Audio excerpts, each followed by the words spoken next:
Asyhadu an la ilaha illallah wahdahu la syarika lah wa asyhadu anna sayyidina Muhammadan abduhu wa rasuluhu arsalahu Allahu rahmatan lil alamin.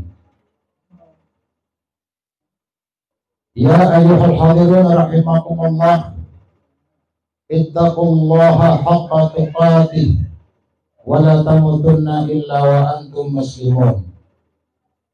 Qala Allah Ta'ala fil Qur'anil 'azim, Bismillahirrahmanirrahim, wa may yuti'illaha wa rasulahu fa ulaika ma'al ladzina an'ama Allahu 'alaihim minan nabiyina was-siddiqina wasyuhada'i was-shalihin.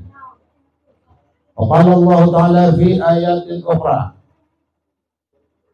qu anfusakum wa ahlikum nara wa quduhan nasu wal hijarah 'alaiha malaikatun ghiladun shidadun la ya'suna Allaha ma amarahum wa yaf'aluna ma yu'marun.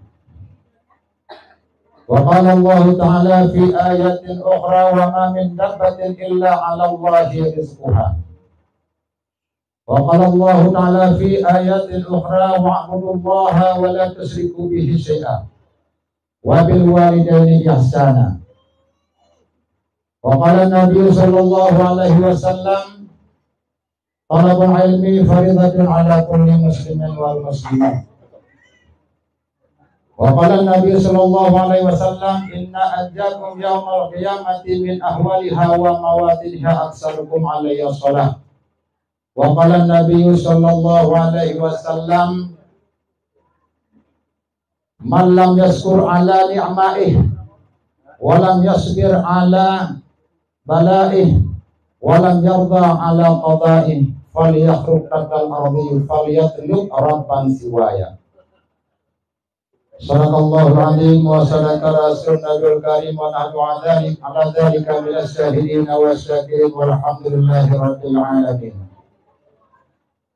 Allahumma ij'al hadha jam'an marhuma wa tafarruqana min ba'dihi tafarruqan ma'suma. Allahumma inna nastaghfiruka wa nastaghfiruka alyanana wa abdanana wa anfusana wa ahlana wa amwalana wa auladana wa kulla syai'in a'taitana. Rabbi shrah li sadri wa yassir li amri wa hlul 'uqdatam min lisani yafqahu qawli, amma ba'du. Puji dan syukur kepada Allah Subhanahu wa ta'ala, yang mana dengan takdir Allah malam ini kita dikumpulkan di majelis ini, dan mudah-mudahan kita semua dimuliakan oleh Allah Subhanahu wa ta'ala. Allah yang memberikan rahmat nikmat, diberikan kita hidayah, diberikan kita taufik sehingga ringan langkah untuk melangkah ke tempat-tempat kebaikan. Salah satu daripada tempat kebaikan dan salah satu tempat untuk mendekatkan diri kita dengan Allah Subhanahu wa ta'ala, yaitu keberadaan kita di majelis ilmu, ataupun keberadaan kita di majelis zikir, ataupun keberadaan kita di majelis selawat kepada baginda Rasulullah SAW. Maka selain daripada majelis-majelis yang terpancar dari majelis tersebut adalah ilmu ataupun cahaya salawat kita kepada baginda Rasulullah SAW, itulah bukan tempat untuk menuju keridhaan Allah Subhanahu wa ta'ala, yang mana telah disebutkan oleh saudara kita, guru kita Tengku Jalal, bahwa ini adalah tempat di mana setiap malam Kamis diadakan pengajian, yang alhamdulillah usia pengajian majelis taklim as-safwah lebih kurang sudah berjalan selama 3 tahun. Kami mohon kepada Bapak sekalian untuk dukungan dan doa, mudah-mudahan majelis taklim as-safwah ini bisa istiqamah sampai kapanpun, sampai tidak ada lagi jamaah yang ikut pengajian. Karena kalau tidak ada jamaah yang ikut pengajian, ustadznya pun tidak bisa mengajar. Maka sampai kapanpun majelis taklim ini adalah kita dukung dan kita doakan, mudah-mudahan istiqamah dan mudah-mudahan selalu dalam ridha Allah Subhanahu wa taala. Salawat dan salam sama-sama kita kirimkan kepada baginda Rasulullah sallallahu alaihi wasallam. Rasulullah sallallahu alaihi wasallam yang diutuskan oleh Allah sebagai liutammima makarimal akhlak, menyempurnakan akhlak manusia untuk memberikan kabar gembira dan kabar takut. Diberikan kita kabar menuju kepada neraka apabila kita tidak taat kepada Allah Subhanahu wa taala, dan ditempatkan kita dalam surga Allah apabila kita taat kepada Allah Subhanahu wa taala. Dan juga Rasulullah salah satu sebagai utusan rahmatan lil alamin, menjadi rahmat bagi sekalian alam. Juga salawat dan salam kepada keluarga para sahabat sekalian, yang mana keluarga dan sahabat adalah al-tahirin, yaitu suci mereka daripada pemahaman-pemahaman ataupun daripada jauh kepada mengikuti baginda Rasulullah Sallallahu Alaihi Wasallam. Maka yang pertama sekali yang mendukung perjuangan baginda Rasulullah Sallallahu Alaihi Wasallam yaitu daripada pihak keluarganya, kemudian diikuti oleh para sahabat pada waktu itu, sehingga berhasillah Rasulullah Sallallahu Alaihi Wasallam menjalani perintah Allah, membela agama Allah, dan membawa syariat daripada Allah Subhanahu Wa Taala kepada seluruh umat yang ada di Jazirah Arab pada waktu itu. Juga rahmat dan sejahtera kepada tabi'in, tabi'in, ulama mutaqaddimin dan ulama mutaakhirin ila yaumiddin. Yang kami muliakan, yang kami hormati, guru-guru kita, para alim ulama yang alhamdulillah malam ini mereka datang meramaikan acara Maulid Nabi besar Muhammad sallallahu alaihi wasallam yang diadakan oleh Majelis Taklim As-Saffah. Kita doakan kepada guru-guru kita, mudah-mudahan selalu sehat, diberikan oleh Allah, diberikan umur panjang, dan selalu dalam misi dan visi membela agama Allah Subhanahu wa taala. Membela agama Allah bukan arti harus kita terjun dakwah. Membela agama Allah salah satu cara adalah dengan kita mengaji, mencari ilmu pengetahuan agama. Maka guru-guru kita yang senantiasa mengorbankan segala-galanya demi untuk murid-muridnya, santri-santrinya yang mau belajar. Dan mudah-mudahan ini semua menjadi amal kebaikan bagi guru-guru kita ini. Dan mudah-mudahan makbul oleh Allah Subhanahu wa taala. Alhamdulillah guru-guru kita dari Pesantren Mudi Mekar malam ini juga hadir. Ada Tengku Isa, ada Tengku Dani, juga ada tengku-tengku yang lain. Alhamdulillah hadir Tengku Khairul Wasid, dan juga guru-guru kita yang lain yang tidak mungkin kami sebutkan nama satu persatu, tapi tidak mengurangi rasa hormat kami kepada guru-guru kita. Mudah-mudahan sekali lagi kita doakan guru-guru kita pun senantiasa istiqamah dan sabar atas keadaan muridnya dalam memberikan ilmu kepada santri dan murid-muridnya. Yang kami muliakan, yang kami takdim, yaitu ketua-ketua majelis taklim, yang alhamdulillah malam ini juga hadir beberapa majelis taklim.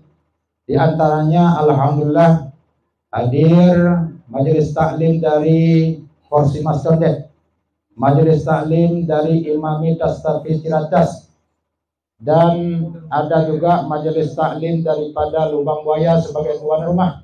Ada juga majelis taklim yang lain yang ikut meramaikan acara Maulid kita pada malam ini. Yang kami muliakan dan yang kami hormati Ketua Taman Iskandar Muda Cabang Pondok Gede, yang alhamdulillah selalu aktif dan selalu ada perhatian kepada setiap program-program yang direncanakan, yang alhamdulillah beliau selalu ikut dalam setiap organisasi dan dalam setiap paguyuban, yaitu Bapak Fakhrul Ladzi. Mudah-mudahan beliau diberikan umur panjang oleh Allah Subhanahu wa taala dan juga berbakti kepada masyarakat. Yang kami muliakan juga yaitu Sahibul Bait, Bapak Zalzami serta keluarga yang senantiasa memfasilitasi kepada jamaahnya, jamaah pengajian wabil khusus malam ini. Alhamdulillah kita bisa melaksanakan acara maulid, tanda ataupun rasa cinta kepada baginda Rasulullah Shallallahu Alaihi Wasallam. Diberikan kita malam ini makanan yang luar biasa, artinya makanan buah-buahan ataupun ada kue-kue yang mungkin bisa kita nikmati, dan juga tempat yang begini dekorasinya alhamdulillah cukup nyaman bagi jamaah dalam mengikuti acara Maulid Nabi pada malam ini. Yang tidak nyaman hanya satu, cuma saya sendiri. Kenapa? Karena saya ditugaskan untuk menceramah ataupun memberikan tausiah. Jadi saya seperti yang dikatakan oleh kata-kata sambutan tadi, yaitu Tengku Baidarus, sudah seminggu juga saya nggak bisa tidur.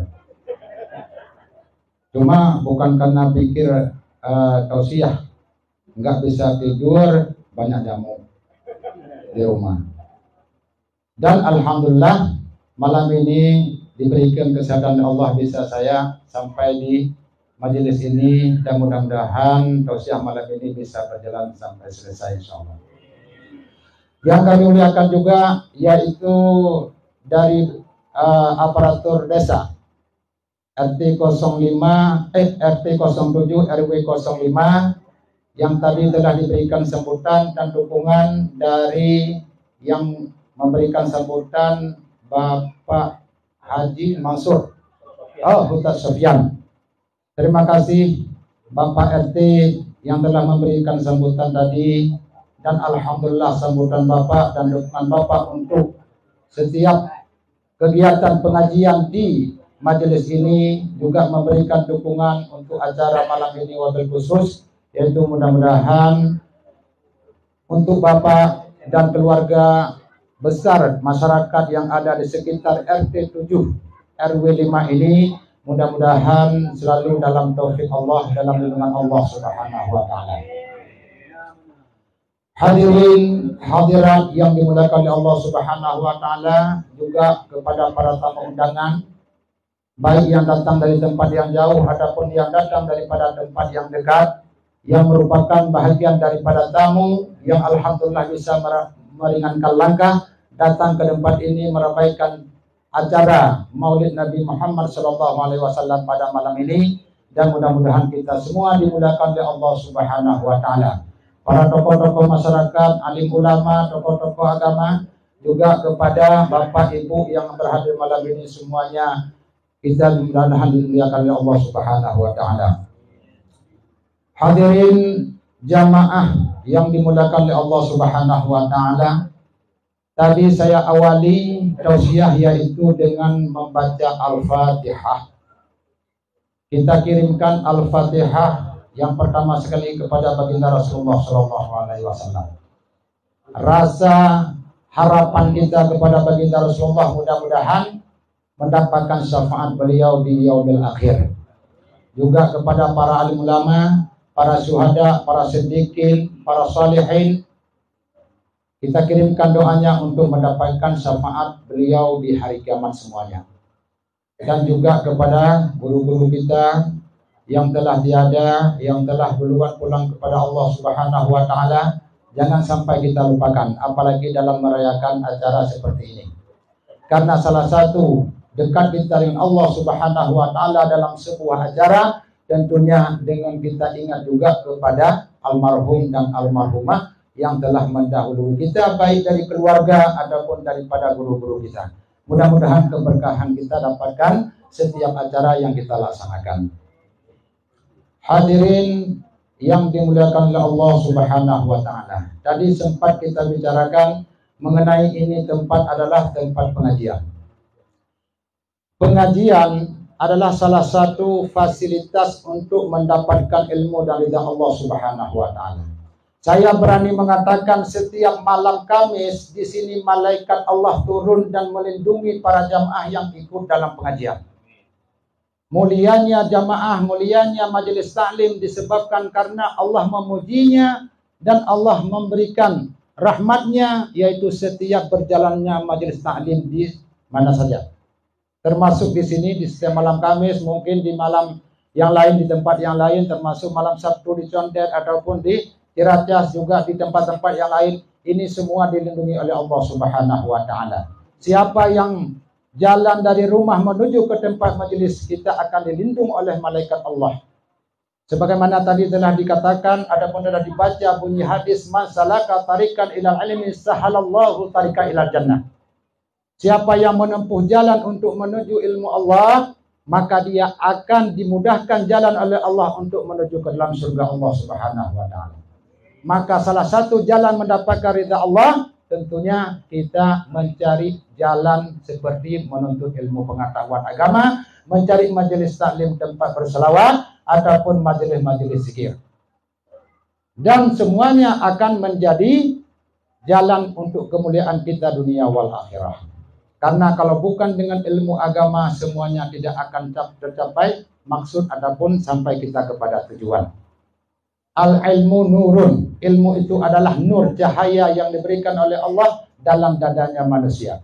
Kalau ilmu itu ada dalam dada manusia, tentu manusia itu akan beradab dan ada akhlaknya dan ada ilmunya yang berkaitan dengan etikat, berkaitan dengan syariat, berkaitan dengan akhlak. Maka kehidupan manusia di dalam dunia, pergaulan tentu diawali dengan keadaban dan dengan ilmu pengetahuan agama. Semua kita sudah diatur oleh Allah Subhanahu wa taala. Dalam kehidupan tidak ada lagi sebenarnya, kalau mau kita ikuti apa yang tertera dalam ilmu agama, semuanya kita indah. Semuanya bisa kita jalankan sesuai dengan perintah Allah Subhanahu wa taala. Sebagaimana dalam riwayat baginda Rasulullah sallallahu alaihi wasallam bersabda kepada Aisyah, "Ya Aisyah, la tanami hatta taf'alina arba'asya." Jangan engkau tidur sebelum engkau melakukan 4 perkara. Yang pertama, janganlah engkau tidur sebelum engkau mendapatkan ridha daripada orang yang beriman. Janganlah engkau tidur sehingga mendapatkan syafaat daripada para nabi. Janganlah engkau tidur sebelum engkau melaksanakan haji dan umrah. Janganlah engkau tidur sebelum engkau mendapatkan khatam Al-Quran. Itu pesan baginda Rasulullah SAW kepada Sayyidatina Aisyah. 4 perkara yang diwasiatkan sebelum tidur. Ketika Aisyah menerima pesan daripada baginda Rasulullah SAW, terpikirlah Aisyah menghatamkan Al-Quran, mencari ridha daripada orang beriman, mencari syafaat daripada para nabi dan rasul, kemudian mendapatkan haji dan umrah sebelum tidur dengan waktu yang sangat singkat. Ini hal yang mustahil untuk bisa dikerjakan. Aisyah balik kepada Rasulullah, "Ya Rasulullah, fidakallah. Benar-benar saya tidak sanggup melaksanakan pesan baginda Rasulullah SAW.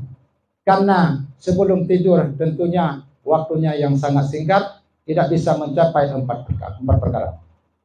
Rasulullah tabassama. Tersenyumlah baginda Rasulullah SAW.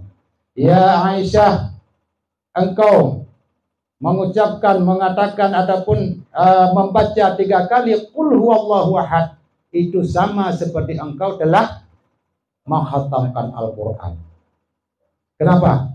Karena semua makna Al-Quran ada dalam kalimah qul huwallahu ahad. 3 kali kita membaca qul huwallahu ahad, insyaallah kita mendapatkan fahla khatamul Quran. Kemudian yang kedua, engkau berselawat kepadaku, engkau berselawat kepada para nabi, insyaallah engkau akan mendapatkan pahala syafaat daripada para nabi dan rasul. Yang ketiga, apabila engkau mengirimkan pahala Fatihah kepada orang-orang yang beriman yang telah tiada, maka engkau akan mendapatkan ridhanya. Kemudian apabila engkau mengucapkan subhanallah walhamdulillah wa la ilaha illallah wallahu akbar, maka engkau akan mendapatkan pahala haji dan umrah. Tidak perlu ke Mekah. Tidak perlu berjalan dan menghabiskan biaya untuk mendapatkan pahala, insyaallah dengan mudah kita bisa dapatkan dalam jangka waktu 5 menit. Kalau memang ada keinginan untuk beramal kepada Allah Subhanahu. Pahalanya syuhada. tentunya sekarang sudah tidak ada. Yang dimaksud pahalanya syuhada, perlakuan kepada para syuhada, yaitu tidak dimandikan, tidak disolatkan, tidak digafankan, hanya langsung dikubur. Sebagaimana para syuhada Uhud.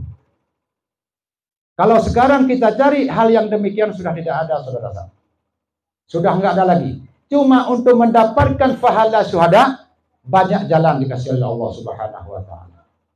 Maka salah satu jalan supaya kita mendapatkan pahala syahid, datanglah ke majelis taklim. Seandainya engkau pada saat datang ke majelis taklim di jalan ataupun sudah sampai di majelis taklim, seandainya kita sampai umur kita dan dipanggil oleh Allah Subhanahu wa taala, maka kita mendapatkan pahala syahid.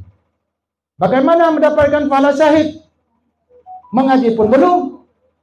Karena Allah telah menjanjikan niat kita berangkat dari rumah, sudah kita berangkat walaupun belum sampai kepada majelis taklim, walaupun kita belum belajar di majelis taklim, kita sudah sampai ajal dipanggil oleh Allah Subhanahu wa taala, sudah ditulis oleh malaikat sebagai pahala syahid.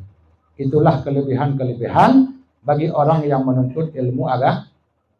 Maka jangan jauhi majelisan daripada orang yang punya ilmu. Wa 'allamal adamal asma' wa 'allamal adamal asma'a kullaha summa aradahum 'alal malaikah faqala anbi'uni bi asma' qala subhanaka la ilma lana illa ma 'allamtana innaka antal alimul hakim. Ketika Allah mengatakan kepada para malaikat, pada saat itu Nabi Allah Adam membaca dan memberikan nama-nama benda, pohon, batu, semua makhluk Allah yang sudah ada, semuanya diuraikan oleh Nabi Allah Adam alaihissalam. Maka pada saat itu Allah perintahkan kepada malaikat, wahai malaikat, coba baca semua nama-nama yang telah dibacakan oleh Nabi Allah Adam alaihissalam. Subhanaka la ilma lana illa ma 'allamtana. Maha suci Engkau ya Allah, kami tidak mengerti dan tidak tahu kecuali apa yang telah Engkau ajari kepada kami. Maka kemuliaan Nabi Allah Adam alaihissalam disebabkan mampu untuk menjelaskan dan membaca semua nama-nama daripada benda-benda.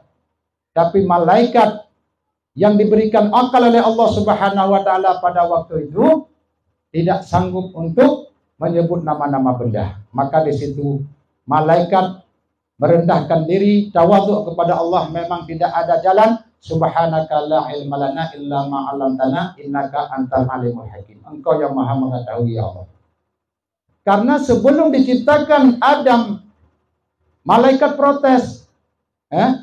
Ya Allah, apakah ataj'alu fiha may yufsidu fiha wa yusfiku dima? Apakah engkau akan menjadikan di bumi ini makhluk yang hanya menumpah darah, yusfiku dima, kemudian yang akan melakukan kerusakan di dalam bumi? Inni a'lamu ma la ta'lamun. Allah menjawab, saya lebih tahu daripada kalian. Kalian adalah makhlukku, dan yang aku ciptakan itu adalah daripada kekuasaanku. Semua makhluk yang diciptakan oleh Allah Subhanahu wa taala tentunya mengandung hikmah. Di balik daripada ciptaan Allah itu ada makna dan ada hikmahnya. Sehingga para malaikat menjadi tawadhu kepada Allah. Karena yang diprotes oleh malaikat bukan dalam bentuk tidak mau menerima, tapi hanya untuk ketetapan hati para malaikat. Karena malaikat juga punya hati. Supaya ketetapan hatinya, sehingga mintalah kepada Allah satu jawaban tentang penciptaan makhluk yang namanya Adam alaihissalam. Sehingga Allah menjelaskan kepada para malaikat dan mengerti para malaikat pada saat itu. Di balik daripada ciptaan Nabi Allah Adam tentunya ada hikmahnya. Sampai kepada kita. Maka disebutkan ataupun firman Allah dalam Al-Quran, wa ma khalaqtul jinna wal insa illa liya'budun. Tidak aku jadikan jin dan manusia secara hikmah daripada ciptaannya manusia adalah liya'budun, untuk beribadah kepada Allah Subhanahu wa ta'ala. Ada yang ibadah? Hah? Ada meja? Ya belum meja, jangan juga belum lah. Cuma meja wajibannya sampai al-waktu muwasa sebelum keluar fajar. Jangan sampai lewat.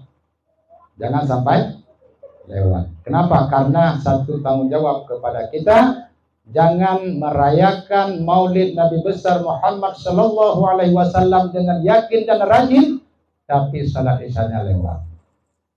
Tidak layak dan tidak sesuai dengan aturan main.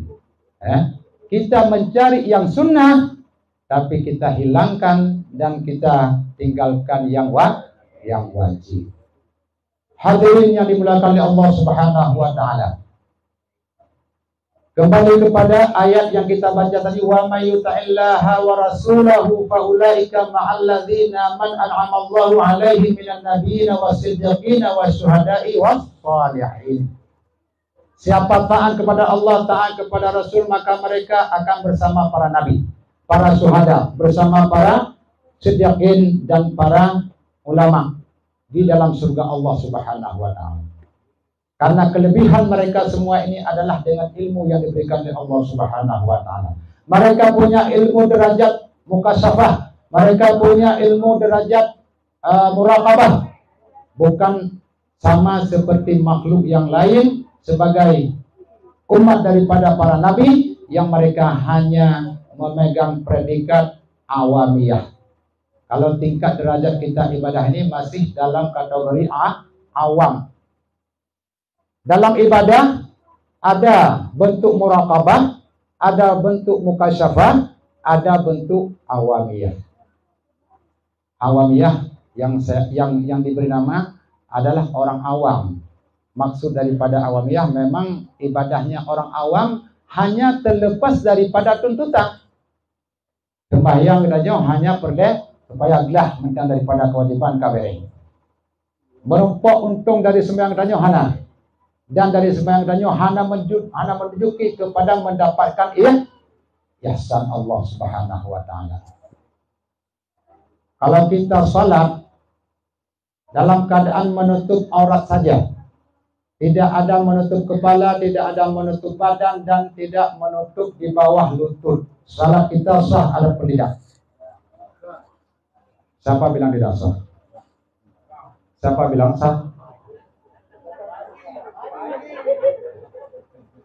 Wajib dalam melaksanakan salat menutup aurat. Aurat laki-laki adalah dari pusat dan lutut, tapi menutup lutut dan pusat hukumnya wajib. Ma la yatimu wajib illa bihi fahuwa wajib. Kalau tidak sempurna menutup yang wajib, maka tetap itu harus ditutup dan wajib untuk ditutup.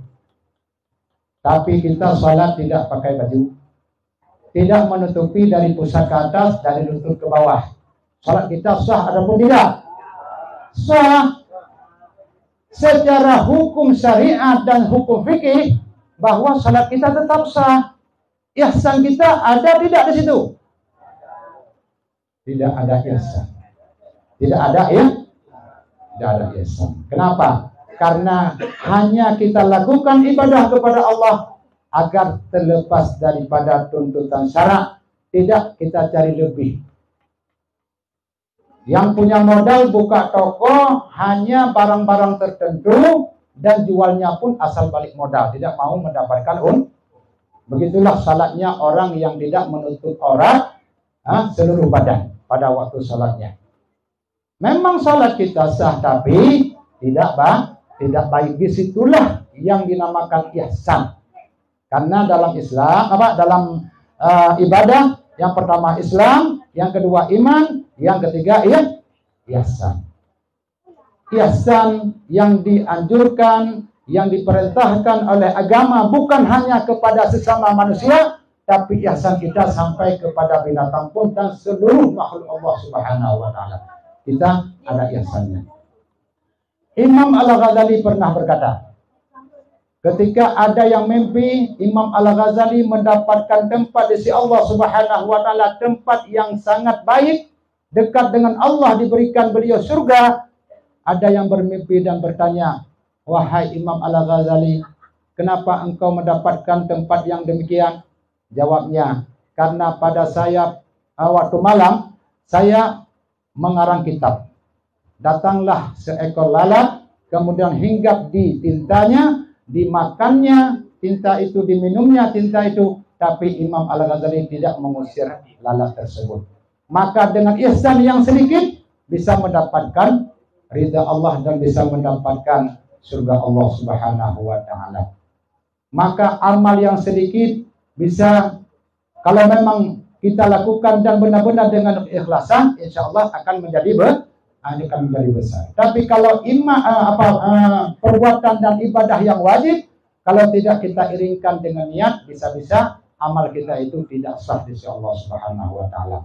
Karena Rasulullah mengatakan innamal a'malu bil, hanya saja amal itu yaitu dengan keikhlasan. Kadar keikhlasan mendapatkan nilai daripada Allah Subhanahu wa taala. Menyalagi contoh sembahyang munaf, nyangka ke ukuran pas-pasan, hanya mendapatkan modal, tidak mendapatkan untung. Kita dalam beribadah jangan sampai begitu. Karena semua perbuatan kita di dalam surga, di dalam dunia, akan kita bisa meraih surga Allah Subhanahu wa taala. Si miskin, dia bisa mencari surga Allah dengan miskinnya. Si kaya apalagi, bisa dia mencari surga Allah dengan kekayaannya. Orang yang beribadah tentu dengan ibadahnya.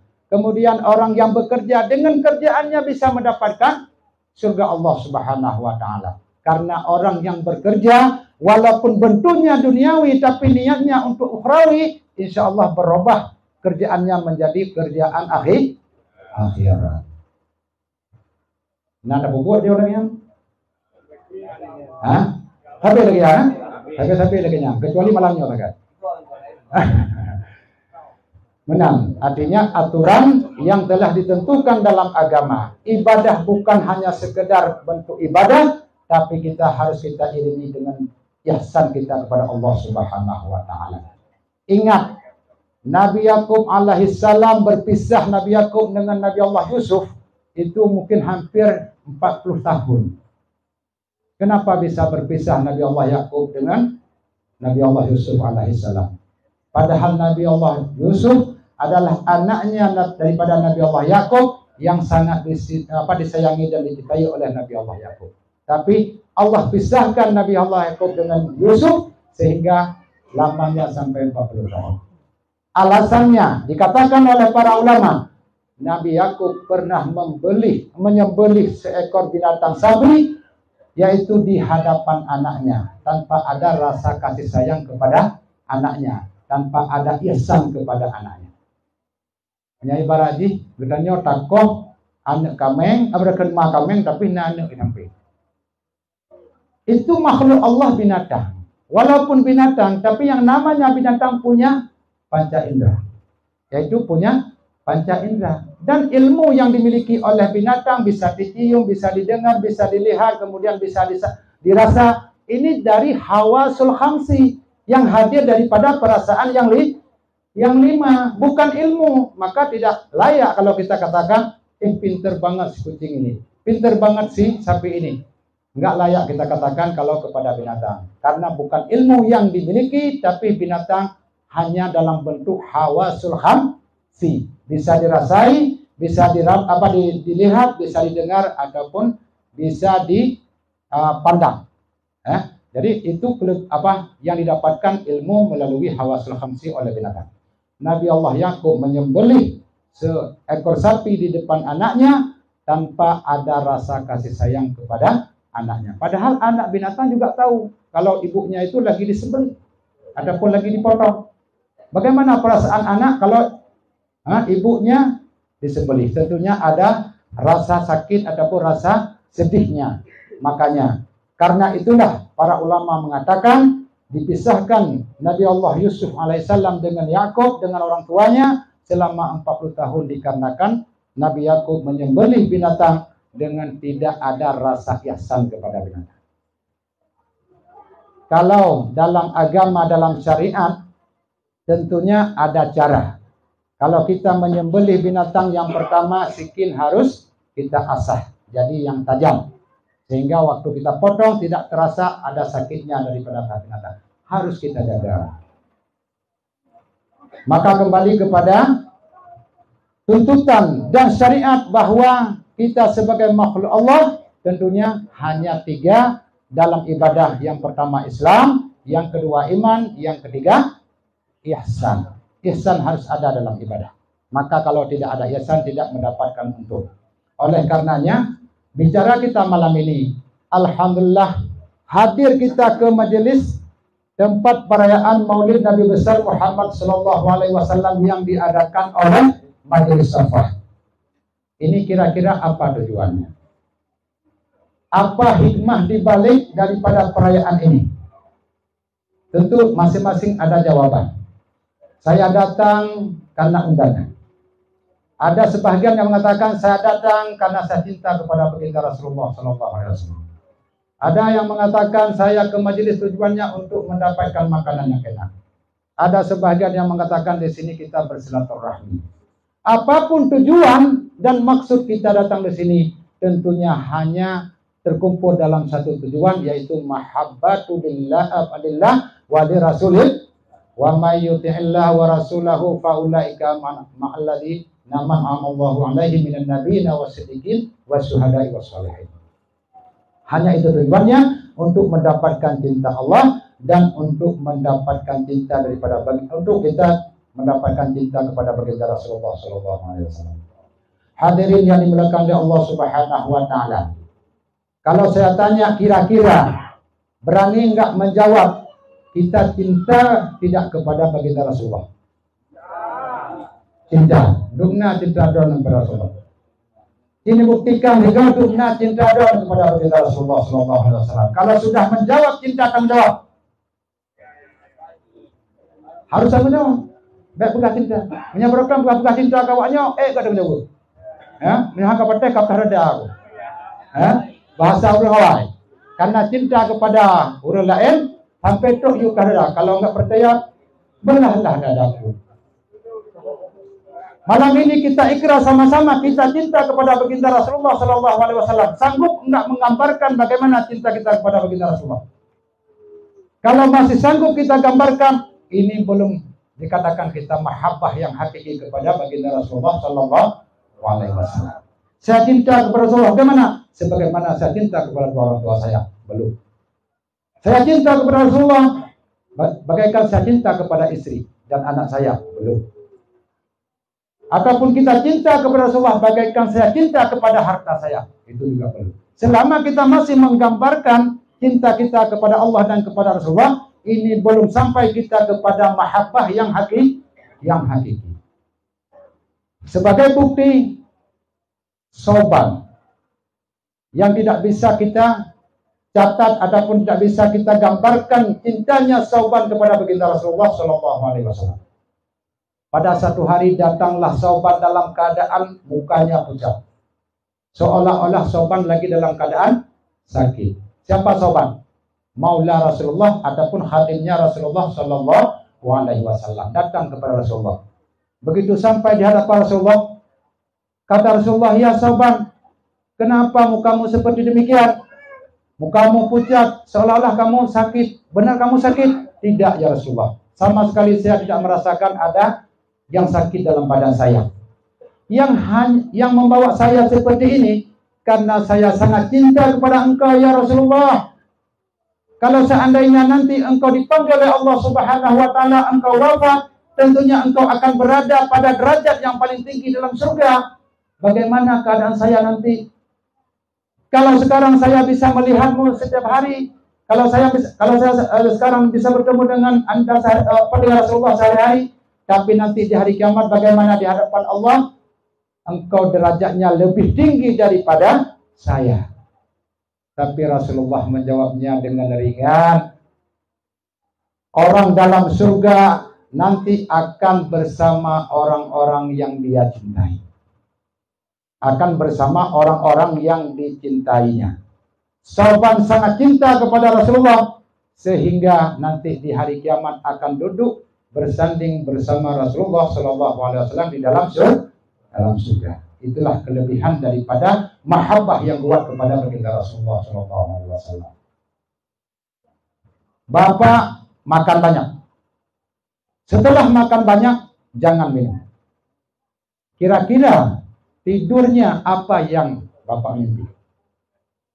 Apa yang Bapak mimpi kalau makan banyak tidak minum? Pasti mimpi haus. Kepingin minum dan enaknya minum. Tapi dalam mimpi. Ya sudah pasti akan muncul dan hadir adalah rasa haus yang luar biasa. Kenapa? Karena sebelum tidur kita makan banyak, tapi kita tidak minum. Kalau cinta kita kepada baginda Rasulullah bisa kita hadirkan Rasulullah dalam mimpi, ini baru hakikat cinta kita kepada baginda Rasulullah SAW. Dalam sebuah kaidah disebutkan, man ahabba syai'an aktsara dzikrah. Siapa yang cinta kepada sesuatu pasti dia akan banyak menyebutkan sesuatu. Cinta kepada mobil mewah, malam mobil mewah. Dalam mimpi mobil mewah. Lagi duduk bersama orang-orang sebut mobil mewah. Kenapa? Karena cinta kepada mobil mewah. Sehingga man ahabba syai'an aktsara dzikrah. Tentu kita banyak menyebutnya. Kalau memang kita cinta kepada Rasulullah SAW, perbanyaklah berselawat kepada baginda Rasulullah SAW.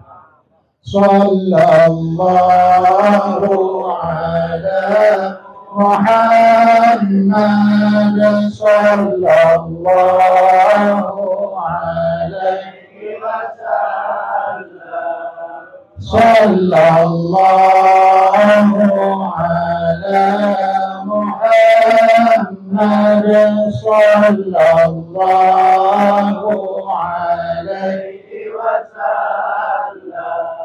Sallallahu ala Muhammad ya Rabbi salli alaihi wasallim. Cinta kepada Allah harus banyak berzikir kepada Allah Subhanahu wa ta'ala. Pada waktu malam, siang, pagi kita berzikir kepada Allah.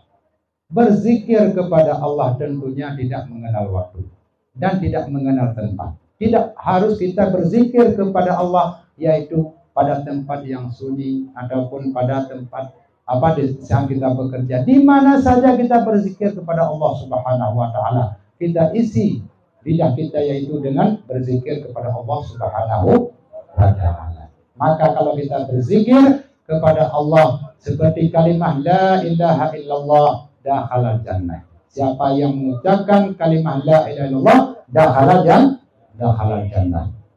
Hadirin yang dimuliakan oleh Allah Subhanahu wa ta'ala. Yakin nanti di 5 menit. Ada kurang ada ya. Sebagaimana disebutkan oleh para ulama, al-mukallafun ala arba'atil aqsam. Manusia kodratnya adalah sebagai taklif yang diberatkan ataupun yang dikenakan dengan hukum-hukum syariat. Tentunya dibagi yaitu dalam 4 golongan. Yang pertama adalah khidmah dan jannah. Khidmah dan jannah. Siapa yang di dalamnya adalah para anbiya, para siddiqin, para syuhada, para salihin, dan para orang mukmin. Kita diciptakan oleh Allah Subhanahu wa ta'ala lil khidmah walil jannah. Mudah-mudahan selalu kita dalam beribadah dan beramal kepada Allah Subhanahu wa ta'ala. Yang kedua, Allah taklifkan hamba yaitu lil khidmah saja. Tapi bukan untuk surga. Siapa? Bagi orang-orang yang beribadah dan orang-orang yang melakukan amal yang patuh kepada agama pada masa hidupnya, tapi sayangnya na'udzubillah matinya mati kafir. Matinya mati kafir, na'udzubillah. Maka manusia seperti demikian berarti adalah lil khidmah la lil jannah, bukan untuk surga. Mudah-mudahan jangan kita tergolong dalam golongan yang kedua ini. Kemudian yang ketiga, lil jannah la lil khidmah. Allah mentaklifkan hambanya untuk surga, tapi bukan lil khidmah. Siapa? Itulah orang-orang kafir yang non-muslim. Mereka pada akhir daripada kehidupannya mendapatkan hidayah Allah, masuk dalam agama Islam dan mati dengan tidak amal. Tidak sempat beramal, mati. Yang empat, yaitu golongan yang ketiga adalah dalam surga Allah Subhanahu wa taala. Nabi Musa alaihissalam pernah bertemu dengan seorang lelaki yang tua renta, yang lagi membawa api di tangan. Dan setiap kali jatahnya untuk sujud, dia sujud ke api tersebut. Berarti dia bahagian daripada penyembah api. Ditanya oleh Nabi Musa alaihissalam, "Hai orang tua, semenjak kapan engkau menyembah api?" Sudah 120 tahun dia menyembah api. Dan dia sudah esa menempuh jalan yang benar, mentauhidkan Allah Subhanahu wa taala. Bagaimana saya bisa mendapatkan jalan tersebut? Kata kakek tua. Jawab Nabi Allah Musa alaihissalam, katakan bahwa Allah satu. Kemudian dia mengucapkan syahadah, asyhadu an la ilaha illallah wa anna Musa Rasulullah. Setelah dia mengucapkan syahadah, datang petir, kemudian disambar, langsung meninggal di tempat. Kemudian Nabi Musa alaihissalam mengambil jenazah, membawa ke makam, kemudian digali makamnya, kemudian dikubur. Setelah dikubur, penasaran Nabi Allah Musa alaihissalam, ya Allah, berikanlah petunjuk kepadaku, bagaimana engkau telah berbuat kepada si orang tua yang tadi. Turunlah wahyu kepada Nabi Musa alaihissalam, wahai Musa, aku tempatkan dia raudhatun min riyadil jannah. Itu satu kebun surga. Salah satu kebun daripada kebun surga. Itu sudah 120 tahun dia beribadah kepada api, sujud kepada api. Yang jadi Tuhannya itu api. Tapi karena akhir daripada hayat dan kehidupannya, dia taubat dan masuk Islam, beriman, kemudian dia mati, langsung mendapatkan surga Allah Subhanahu wa taala. Kita nggak perlu berdoa seperti itu. Memang kita udah Islam. Jangan balik ke kafir Islam, itu jangan. Nanti jangan salah paham. Biar pikirnya umatnya berarti teralihnya berarti kita mau ilai kafir. Artinya ada berdoa Islam. Walau gende, dia nama Islam dia keduanya mati dah juga. Kemudian yang golongan keempat, Allah jadikan mukallafun ataupun hambanya yang ditaklifkan, yaitu kepada bukan untuk surga dan bukan untuk khidmah. Bukan untuk surga dan bukan untuk berkhidmah. Siapa? Itulah orang-orang kafir. Orang yang non-muslim di dalam dunia tidak beribadah, walaupun mereka juga furu'-furu' syariat tetap ada kepada mereka. Karena Rasulullah diutuskan kepada seluruh makhluk. Nah, wajib sembahyang apa? Nah, wajib sembahyang apa? Secara taklif wajib pokoknya sembahyang. Tapi hana puya apa buat sembahyang hana terima pakan karena hana niat. Putra niat yang kenya iman. Hana pada pedu. Tidak ada tempat untuk kita letakkan amal yang dilakukan oleh orang kafir. Kalau memang ada amalan-amalan yang dia kerjakan tapi tidak membutuhkan kepada niat yang wajib, nanti kalau seandainya orang kafir masuk ke dalam Islam, akan dicatat amal-amal itu oleh Allah Subhanahu wa taala. Ya, akan dicatat. Contoh, membantu orang, dikasih hutang kepada orang sebelum dia Islam, kemudian dia bersedekah, kemudian dia berbuat amal-amal sunnah, seperti bikin jalan dan segala macam. Nanti ketika dia masuk Islam, semuanya akan dijadikan sebagai amal. Yang tidak dijadikan amalnya di dalam dalam Islam, apabila dia salatnya. Maka setiap kalau sudah masuk ke dalam Islam tentunya dia wajib salat. Dan yang dia lakukan sebelum Islam ini tidak terhitung, artinya tidak diberikan nilai oleh Allah Subhanahu wa taala. Nyambang keadaan adalah orang kafir la lil khidmah wa la lil jannah. Tidak dijadikan sebagai khidmah di dalam dunia, juga tidak dijadikan sebagai surga Allah. Tidak ada tempat mereka di dalam surga. Neraka? No. Nah, menyangkut untuk orang kafir, neraka letak disediakan oleh Allah Subhanahu wa taala. Maka kembali dalam sebuah hadis baginda Rasulullah sallallahu alaihi wasallam yang diceritakan mengenai seorang ulama besar yang karamah, yang anak buahnya, muridnya bisa terbang sampai 1000 orang ke langit dengan berkah karamahnya. Yaitu siapa namanya? Yaitu Syekh Barsisa. Syekh Barsisa beribadah 220 tahun tapi matinya dengan keadaan mati kafir. 220 tahun. Sebab itulah gara-gara dibujuk rayu oleh setan sehingga dia melakukan perbuatan dosa besar. Yang ringan pertamanya yaitu minum arak, sehingga dia bunuh orang yang menjual arak, kemudian dia bunuh suami. Sehingga berapa dosa besar yang dia dapatkan? Minum arak, berzina dengan orang yang minum arak, perempuan yang jual arak, kemudian laki-lakinya dibunuh. 3 dosa besar, sehingga pada akhir hayatnya dia dalam keadaan mati tidak beriman. Na'udzubillahi. Memang keadaan katanya akhir zaman seperti demikian. Maka apa yang kita lakukan sebelum kita kembali kepada Allah Subhanahu wa taala akan berlanjut sampai kita akhir hayat kita. Kalau baik kita sebelumnya tentunya akan berjalan sampai baik sampai akhir hayat kita. Sampai katanya kena meninggal dekat, memang awai God. Cuman naga pegah dalam hadis baginda Rasulullah sallallahu alaihi wasallam, fa wallazi la ilaha illa ghairuh, inna ahadakum la ya'malu bi amalil jannah hatta ma yakunu wa bainaha illa zira'. Kita beramal dengan amal ahli surga. Cuma karena takdir Allah Subhanahu wa taala kita bukan dalam keadaan bahagia dan dalam mati beriman, maka kita lakukan pada akhir hayat sesuatu perbuatan yang murtad kita daripada agama Islam. Orang yang mati kafir daripada orang yang beriman, ketahuan enggak? Ada bukan?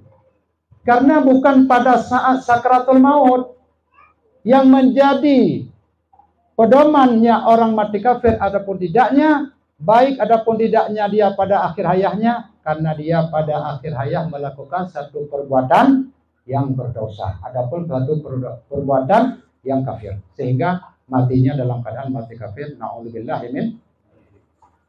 Tapi kalau kita selalu baik, dari awal baik, pertengahan baik, akhir pun baik, insya Allah kita keluar daripada dunia ini pun dengan baik. Kalau awal jelek, pertengahan jelek, akhirnya jelek, tentunya akan kita berakhir pun dengan jelek. Ataupun kita berawal dengan jelek, tapi pertengahannya masih jelek, akhirnya baik. Ada juga di antara hamba-hamba Allah yang seperti demikian. Yang kita jaga dan istiqamah, kalau memang kita baik dari awal, akhir pun mudah-mudahan kita diberikan oleh Allah kekuatan sehingga kita juga bisa baik kepada Allah Subhanahu wa taala. Hadirin yang dimuliakan oleh Allah Subhanahu wa taala, baca kemudian itu. Mana ke? Islam berputar di antara beberapa hadis.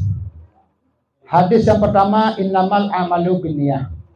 Yang kedua, hadis min husni islamil mar'i tarkuhu ma la ya'ni. Maka kembali kita sekarang kepada hal-hal yang tidak penting. Kepada hal-hal yang tidak penting. Apa itu hal-hal yang tidak penting? Terutama sekali hal yang tidak penting adalah penyakit-penyakit yang ada dalam hati seseorang. Ini yang paling berbahaya.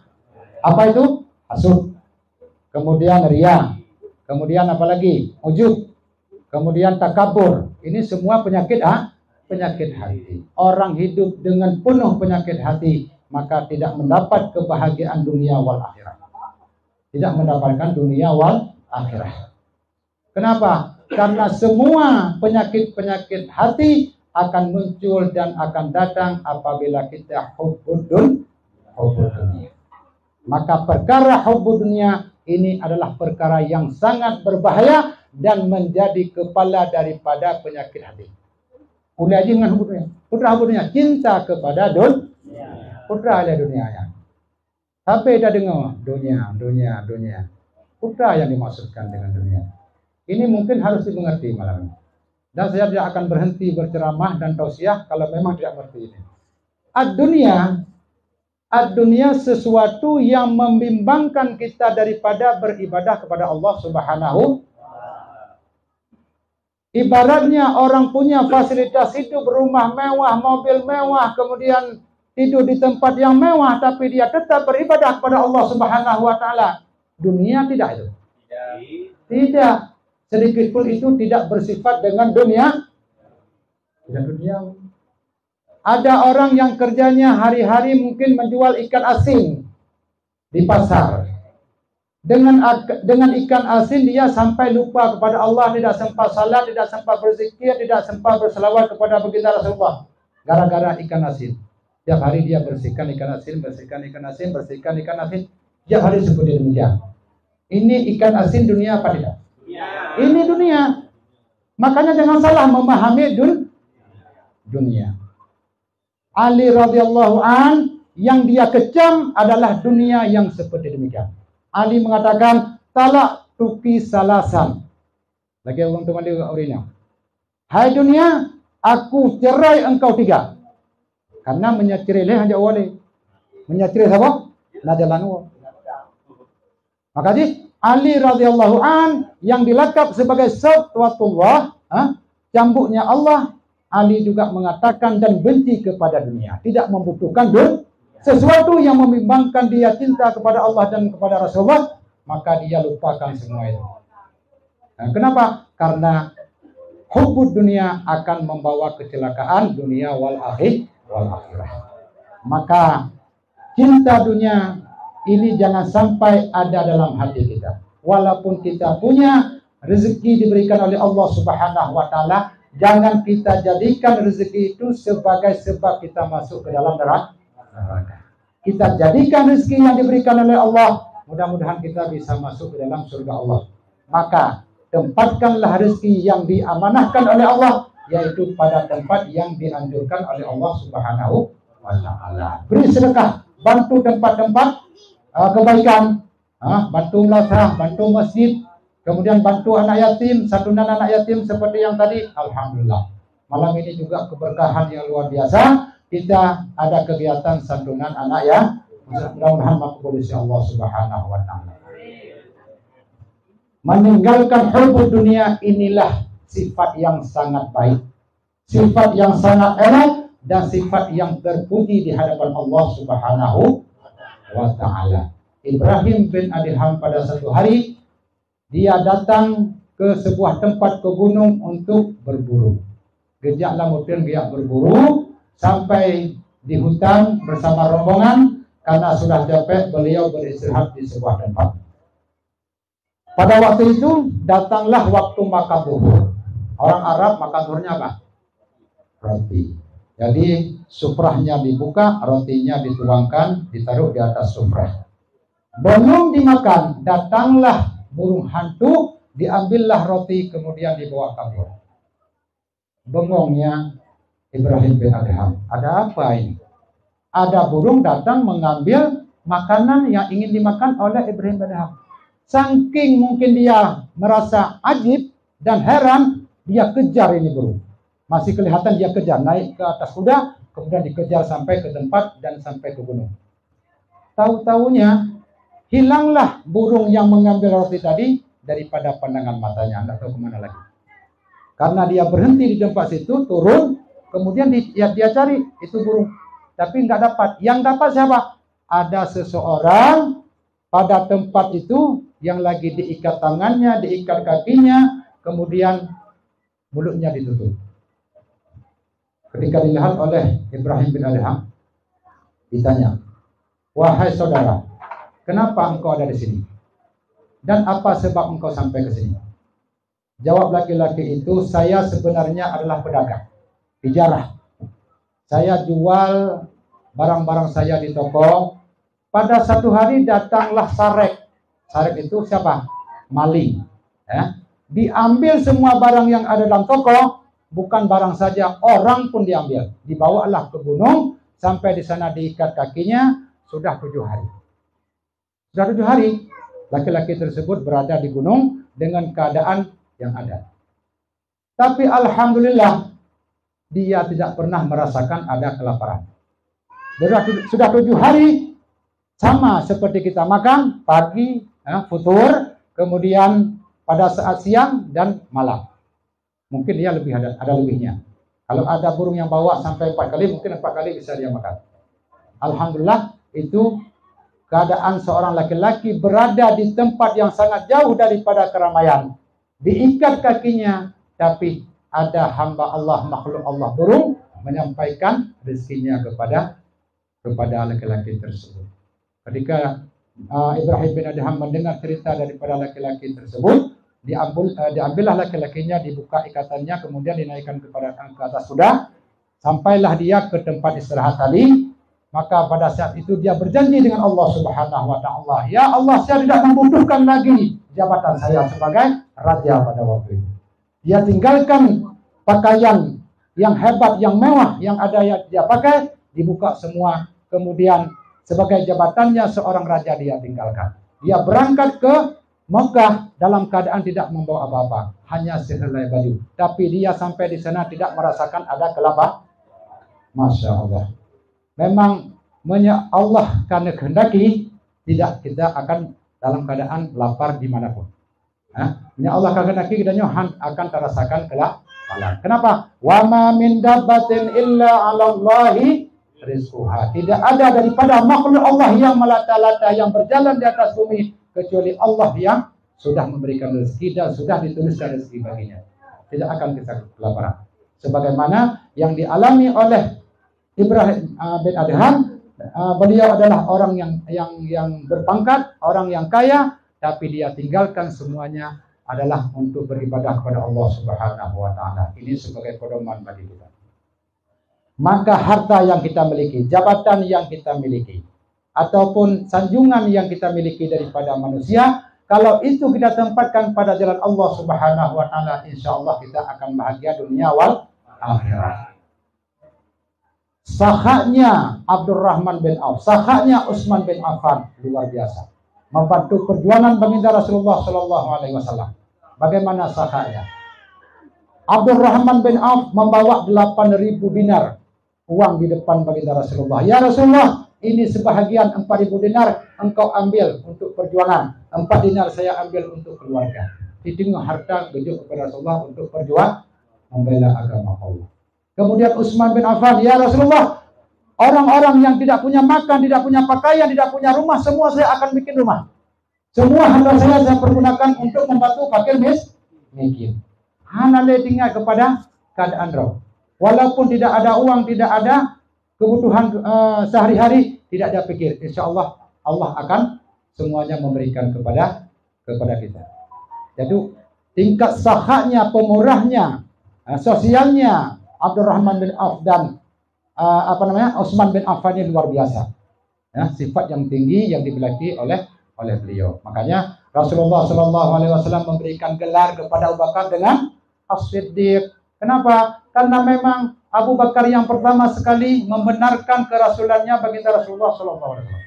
Kemudian yang kedua kepada Umar bin Khattab, digelar oleh Rasulullah dengan Al-Farwa. Kenapa? Karena memang beliau yang membedakan mana yang hak dan batil, mana yang haram dan mana yang halal. Karena tingginya sifatnya dalam segi Al-Faruq, bisa membedakan seperti yang demikian, digelarlah oleh Rasulullah dengan Al-Faruq, bisa membedakan yang batil dan yang tidak batil. Utsman, apa yang digelar oleh Rasulullah, yaitu lembah lembut, punya hati yang lembah-lembut.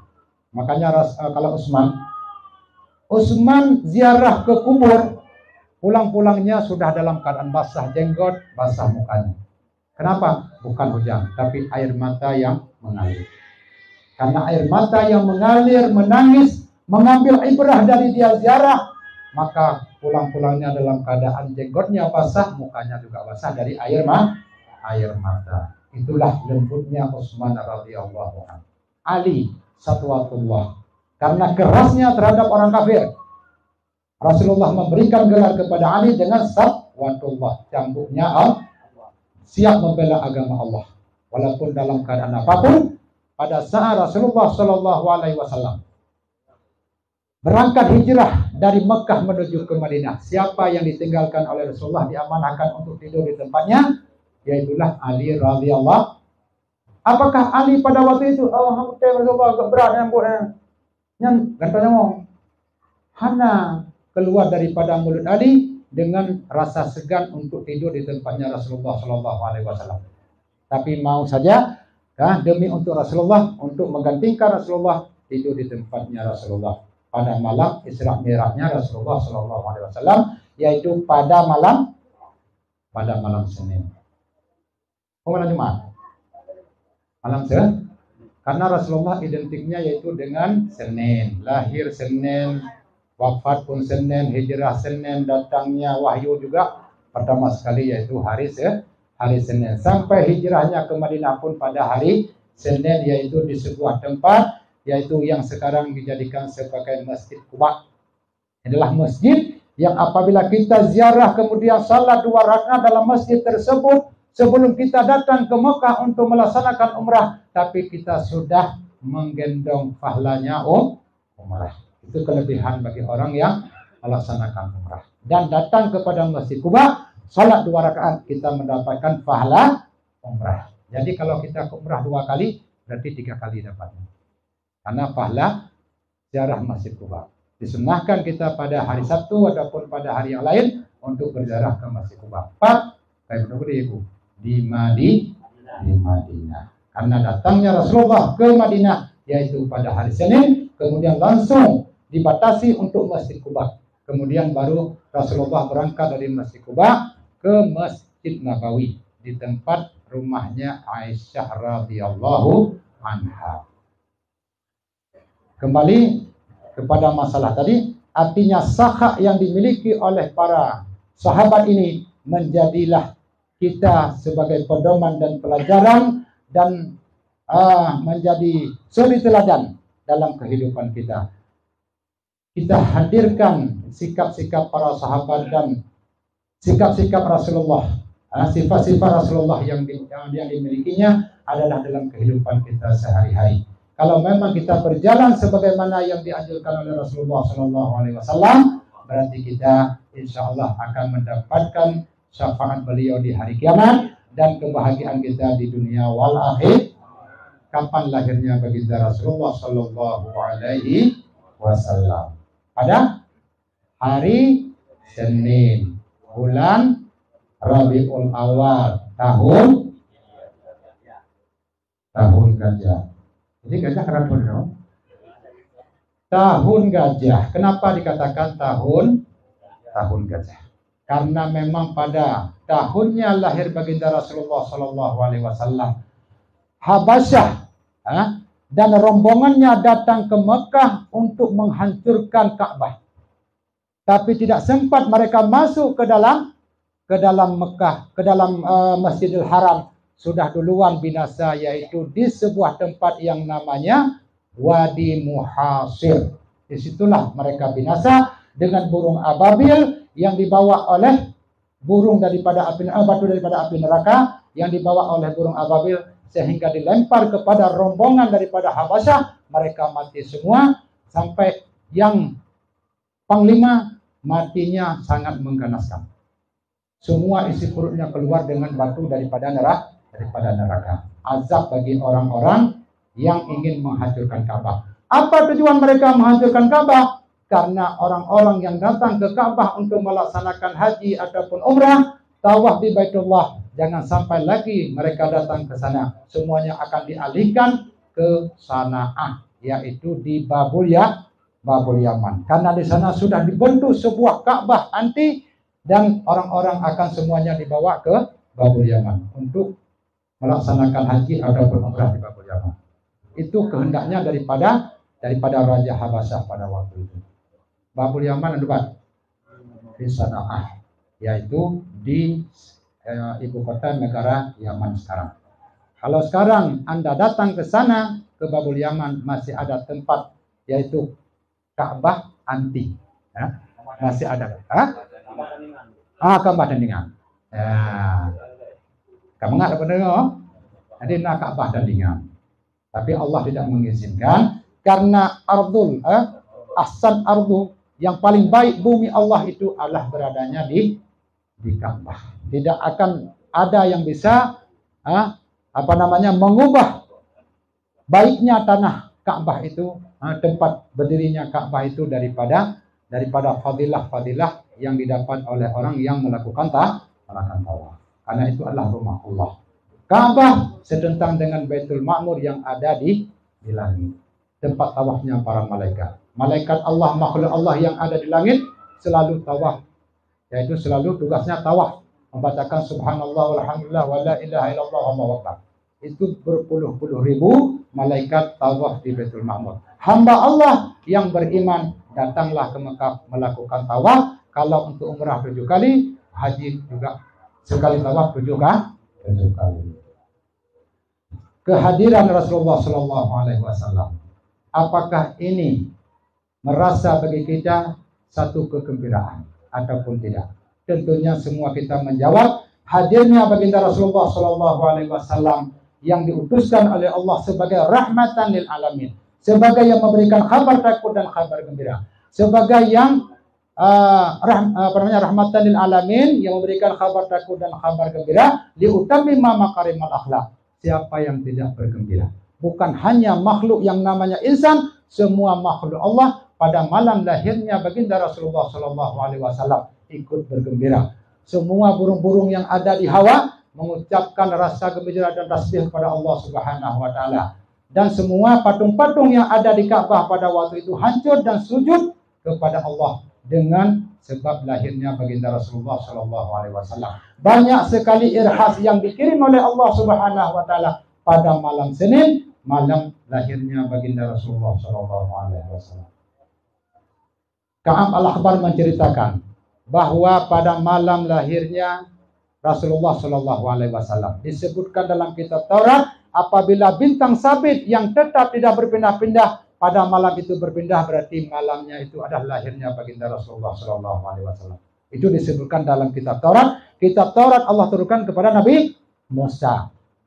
Tapi mereka orang-orang dan umat-umat yang Yahudi, mereka mempungkiri semua tanda-tanda tersebut dan tidak akan diceritakan kepada orang lain dan kepada sahabat-sahabatnya karena merasa iri dengan datangnya yaitu Rasul Alam sebagai utusan Allah untuk umat ataupun untuk semua makhluk. Kemudian dalam kitab Nasrani juga disebutkan salah satu irhas bahwa apabila ada sebuah sungai yang sudah lama kering, kemudian sungai itu akan mengalir airnya kembali. Itu salah satu tanda datangnya Rasulullah Shallallahu Alaihi Wasallam ataupun lahirnya baginda Rasulullah Shallallahu Alaihi Wasallam. Mereka tahu itu tapi tidak mau membicarakan karena ada rasa dengki dengan lahirnya baginda Rasulullah Shallallahu Alaihi Wasallam. Juga Rasulullah dilahirkan dalam keadaan maktum.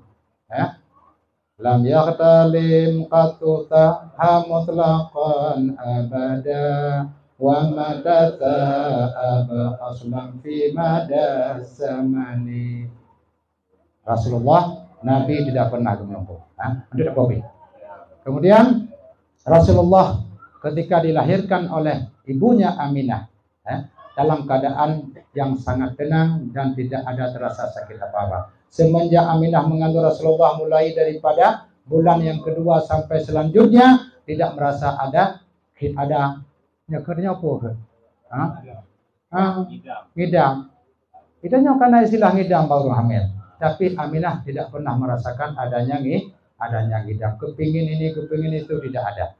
Apalagi pada waktu Rasulullah sudah dikandung umurnya 2 bulan, maka Abdullah suami daripada Aminah, bapak daripada Rasulullah, yaitu sudah pulang kepada Allah Subhanahu wa taala. Hana tole yang bidang-bidang. Tapi hurina gedanya dari umur bulan mengandung sampai si kurang bulan kedah berat he. Untuk hana laki mato. Nya separi kan umahnya punya hana mato, anak gilir itu. Kamkara aja pada kaya dia mal cuma. Kayak gitu. Ayo tapi mang. Tapi alhamdulillah yang dirasakan oleh Aminah selama mengandung Rasulullah SAW tidak ada rasa sakitnya dan tidak ada rasa hidamnya. Kemudian pada saat melahirkan pun, yaitu Aminah dalam keadaan tenang-tenang saja, maka semua malaikat malam itu turun dari langit kemudian menemani dan memberikan rahmat kepada Aminah. Juga Aisyah, Asiyah dan Maryam, dua-duanya datang pada malam itu kepada Aminah dan memberikan kabar gembira kepada Aminah bahwa yang dikandung oleh Aminah adalah penghulu alam. Sehingga kejadian lahirnya Rasulullah SAW yaitu pada malam Senin menjadi peristiwa yang menggembirakan semua makhluk Allah Subhanahu wa taala yang di langit, juga makhluk-makhluk yang ada di bumi, sampai burung, batu, manusia dan semuanya yang beriman kepada Rasulullah dan kepada tanda-tanda yang disebutkan dalam kitab-kitab, mereka juga ikut merasa gembira dengan hadirnya penghulu alam Rasulullah SAW. Maka mudah-mudahan dengan kita merayakan acara Maulid Nabi Muhammad SAW pada malam ini menjadilah ibrah ataupun suri teladan, menjadi nasihat bagi kita untuk ke depan kita hadirkan sifat-sifat baginda Rasulullah SAW. Bagaimana beliau dalam kehidupan sebelum diangkat menjadi Rasul, beliau juga pada masa membantu Khadijah, yaitu menjual barang-barang Khadijah ke Syam. Juga sifat-sifat baginda Rasulullah yang wajib kita ketahui, yaitu siddiq, amanah, tabligh, fatanah. Yang tidak boleh ataupun yang mustahil pada Nabi dan Rasul, yaitu 4 juga lawan daripada 4 sifat yang tadi. Maka kita sebagai umat Rasulullah, hamba Allah yang ditaklifkan, maka wajib mengenal Allah dan wajib mengenal Rasulullah. Fa kullu man kullifa syar'an wajaba alaihi ayyarifa ma. Tiap-tiap mukallaf wajib baginya mengenal Allah dan mengenal Rasul. Sifat Allah yang wajib, yang mustahil dan yang harus. Begitu juga pada Rasul. Wajib, kalau belum memiliki ilmu yang berkaitan dengan akidah, batas wajib kita mengenal Allah dan Rasul, kita belum memadai dalam keimanan kita kepada Allah Subhanahu wa taala. Maka iman kita dianggap taklid. Iman seseorang taklid apakah sah ataupun tidak? Hanapah lembu. Getanya menyamantang taklid, mantang ulama gendawa dengan masih para ulama khilaf. Ada yang mengatakan boleh, ada yang mengatakan tidak. Yang mengatakan boleh pun punya syarat. Boleh kamu taklid asal harus ada prinsip dan istiqamah. Prinsipnya apa? Lau utitu qat'an la urajid. Seandainya aku dipotong-potong, tetap aku mengatakan Tuhan itu Allah dan Muhammad adalah utusan. Kalau prinsip yang demikian mungkin ada ulama yang masih mendukung iman kita. Tapi kalau prinsip kita, ada datang orang dibilang hanya 2, itu juga boleh. Bilang 1, itu juga boleh. Kalau begitu prinsip dalam iman itu enggak bisa. Kita dalam keimanan harus memang punya prinsip yang kuat. Maka kalau iman kita sah, semua yang kita lakukan, yaitu yang berkaitan amal kita kepada Allah Subhanahu wa taala, didasari dan didorong oleh iman yang kuat. Maka nilai ibadah kita kepada Allah akan berkualitas. Bertanya tata menjumpung nunggu rumah nayuk.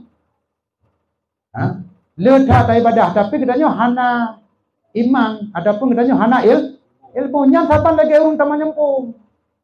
Ada siapa rumah udah menyempung, tetap hayu. Tapi menyagetanya na ilmu dalam beribadah, maka walaupun katanya hana tegak tak ibadah, tapi sedikit ibadah kita berkualitas. Makanya Fakullu man bi ghairi ilmin ya'malu amaluhu madudatun. Kan hadis itu kan, kayaknya hanya hadis, maka hadis dalam itu dia ada di kan yan bid, bid dalam matan jaharah. Lagi orang Arab, nah orang katanya kerja ke Arab, dia umrah ada penggai haji, terus kedeh kerja apa saya, mendengar orang berhabang bahasa Arab, amin, amin, kepikir doa, padahal berada kena dakwah. Menanzil, kita harus mengerti mana hadis, mana ayat, alanya mana yang berkaitan dengan bait ataupun perkataan para ulama.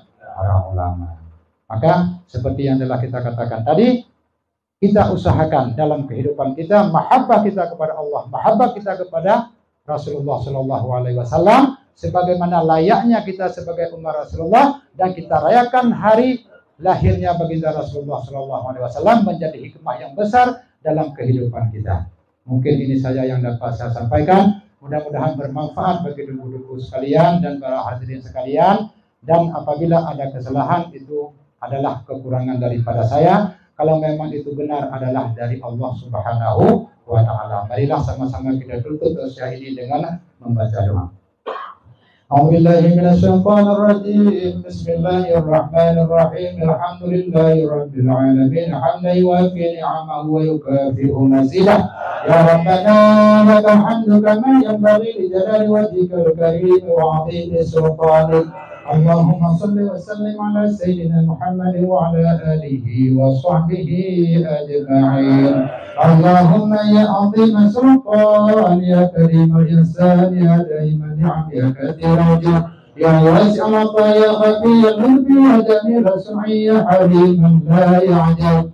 Salli ya Rabbi ala sayyidina Muhammad wa alihi wa ala sahabati ajma'in. Allahumma lakal hamdu syukran wa lakal mannu fadla wa anta rabbuna haqqan wa la na'budu ghayruka wa anta lam tazal bika ahla. Ya muyassir kulli asir wa ya jabir kulli kasir wa ya sahiba kulli farid wa ya mughniya kulli faqir wa ya muqawwiya kulli da'if ويوم مدى كل مخف يسر علينا كل عسير فتيسر وسر عليك يسير.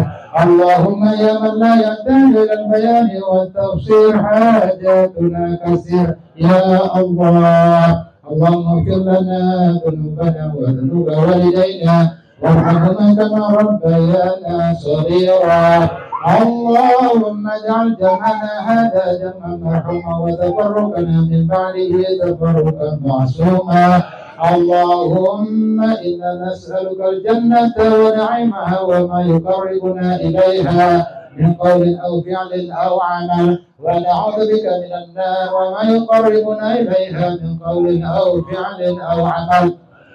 اللهم انزل الرحمة والبركة والسكينة والمغفرة والعافية والراحة والسلامة علينا وعلى أهل بيوتنا يا الله يا أرحم الراحمين. اللهم سلمنا من آفات الدنيا والآخرة وفتنتهما إنك على كل شيء قدير. ربنا آتنا في الدنيا حسنة وفي الآخرة حسنة وقنا عذاب النار. وصلى الله على سيدنا محمد وعلى آله وصحبه وسلم والحمد لله رب العالمين. الفاتحة. ورحمة الله. أعوذ بالله من الشيطان الرجيم. بسم الله الرحمن الرحيم. الحمد لله رب العالمين الرحمن الرحيم مالك يوم الدين إياك نعبد وإياك نستعين اهدنا الصراط المستقيم صراط الذين أنعمت عليهم غير المغضوب عليهم ولا الضالين. آمين. صلى الله وسلم على النبي سيدنا محمد وآله وصحبه أجمعين. صلى الله وسلم على النبي سيدنا محمد وآله وصحبه أجمعين صلى الله وسلم على النبي سيدنا محمد وآله وصحبه أجمعين. حدنا الله وإياكم أجمعين. السلام عليكم warahmatullahi wabarakatuh. Waalaikumsalam warahmatullahi wabarakatuh. Terima kasih kita ucapkan kepada guru kita Dr. Haji Abdul Halim. Mudah-mudahan apa yang beliau sampaikan pada malam ini akan bermanfaat bagi kita semua. Dan untuk selanjutnya bagi Bapak Ibu yang masih berada di dekat, kami silakan untuk kembali menikmati hidangan yang telah disajikan. Dan selanjutnya bagi yang ingin meninggalkan tempat ini dengan segala rasa ta'zim dan kerendahan hati, karena malam urut malam Pekatilat, kami ucapkan selamat jalan. Alhamdulillah kita ucapkan kepada Tuhan Allah yang Maha Kuasa.